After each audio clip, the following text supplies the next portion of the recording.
Bonjour à toutes et à tous, ici Laurée Dubois pour les sommes de toutes les peurs. Alors cette semaine dans la chronique Lapin compris, tout d'abord eu égard à l'actualité terrible que nous traversons entre le conflit israélo-palestinien qui a repris depuis plusieurs jours de manière assez dramatique suite aux événements qui se sont déroulés lors de l'attaque par le Hamas et ce qui se déroule encore actuellement dans la bande de Gaza. J'ai une pensée pour toutes les victimes de ce drame et espère sincèrement que des solutions de paix durables vont émerger. Donc voilà, juste ça. Et une pensée également pour les personnes qui ont été endeuillées par les attaques terroristes qui ont encore frappé, hélas, y compris à Arras, attaques qui ont frappé un enseignant innocent devant des élèves innocents, et un pays qui n'aspire qu'à une chose, à la paix et au vivre ensemble. Et j'ai encore un vœu que cela advienne un jour. Donc voilà, Lapin compris, c'est aussi une chronique pour les actualités. Donc un hommage et une pensée à toutes les personnes victimes de ces horreurs.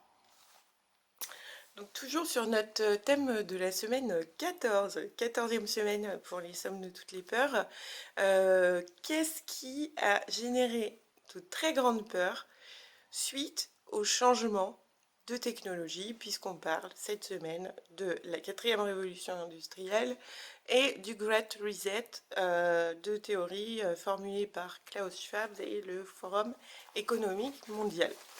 Vous aurez les références. Alors, cette semaine, je vous avoue que j'ai un petit peu la flemme. Donc, je vais vous faire un petit florilège des références en vidéo pour une fois. Et puis, ça changera de la traditionnelle bibliographie de la semaine. Donc, voilà. Donc, pour la semaine, lapin compris, eh bien, petit lapin est toujours là. Vous le voyez là. Et je me suis donc intéressée par rapport au thème à qu'est-ce qui nous fait le plus peur dans les avancées technologiques. Alors là, il n'y a pas 36 choix. Soit on a peur d'un scénario à la Terminator, film que tout le monde connaît. Si vous ne l'avez pas vu, je vous invite à le voir. Blade Runner également, qui est à la base un roman de science-fiction et qui a donné lieu à un très beau film que je vous invite également à aller voir, où là c'est le thème un petit peu de la machine humanoïde qui va dépasser l'être humain. Donc on l'a vu, il y a déjà des interactions possibles avec des machines comme Sophia, comment on appelle ça? Ouais, l'androïde, en fait, qui parle et qui a des réactions et qui fait des blagues. Bon, tout ça, vous trouverez allègrement des références sur le sujet sur Internet, donc je ne vais pas vous en donner plus. Donc ça, c'est une des premières peurs, que l'humanoïde fasse son apparition et dépasse l'être humain. On a également l'Internet qui suscite vraiment, vraiment beaucoup de peur à travers le dark web ou le deep web, on va dire. Alors il y a différentes modalités. Pour certains, c'est la liberté. Pour d'autres, c'est juste le repère de choses atroces, puisqu'on y trouve de tout ce que peut renfermer de sombre notre humanité. Donc moi je parlerai de dark web, puisqu'effectivement c'est très dark. Et pour cela, je vous renverrai à deux youtubeurs que j'ai sélectionnés cette semaine, que tout le monde connaît.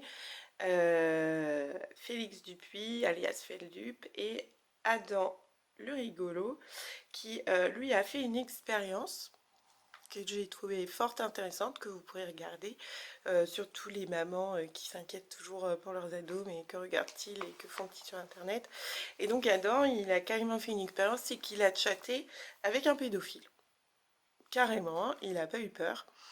Il s'est lancé dans le truc, et Adam le rigolo, donc le rigolo, L-O-W à la fin, vous verrez son expérience qui fait un peu froid dans le dos, hein. Même lui, il n'était pas bien en la racontant, ce que je peux comprendre. Du côté de Félix Dupuis Feldup, lui, Ce qu'il a fait, c'est qu'il a été sur Reddit ou sur YouTube, qui sont des plateformes de réseaux sociaux.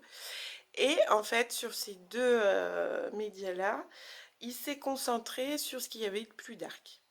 Il a donc créé un iceberg de ce qu'il y a de plus horrible en 3 vidéos que je vous invite à aller voir.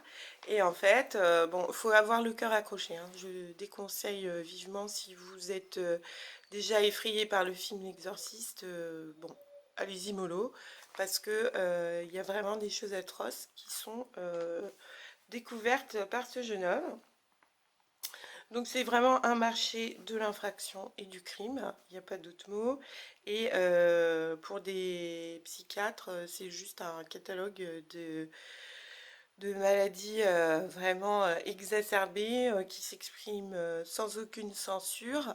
Euh, donc voilà, il faut vraiment être bien armé pour affronter tout ça.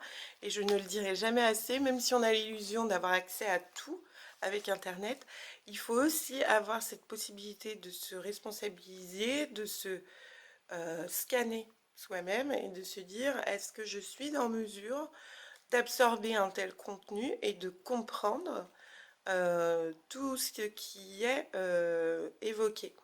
Alors, non pas que je sois stupide ou que je n'ai pas les capacités, ce qui peut arriver aussi, parce que parfois il y a des choses qu'on ne comprend pas, c'est comme ça. Moi, il y a un certain domaine des mathématiques, bon, vous pouvez me l'expliquer, me le réexpliquer, me le réexpliquer. Eh ben, je comprendrai toujours pas. Eh ben voilà, c'est comme ça, on ne peut pas tout comprendre. Donc, il y a des domaines de l'esprit humain, il faut pas avoir peur de se dire ouais non là ça c'est pas pour moi, je sens faites confiance à votre intuition quand vous sentez que c'est un savoir, non, il y a quelque chose qui vous dépasse et que vous comprenez pas.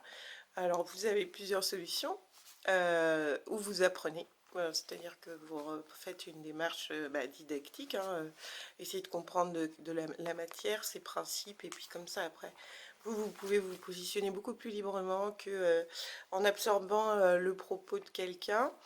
Et comme je vous l'ai dit assez souvent ici dans mes vidéos, préférez les contenus de personnes qui ont quand même une bonne méthodologie. La méthodologie universitaire ayant fait ses preuves depuis des siècles, même si parfois on peut avoir des contenus à méthode universitaire avec une caractéristique idéologique assez palpable. Donc ça aussi, il faut savoir s'en préserver en se disant est-ce que j'adhère à 100% de ce que disent cette personne? En fait, tout est très simple dans un échange et dans un débat à partir du moment où il y a des points sur lesquels on peut encore discuter. Voilà.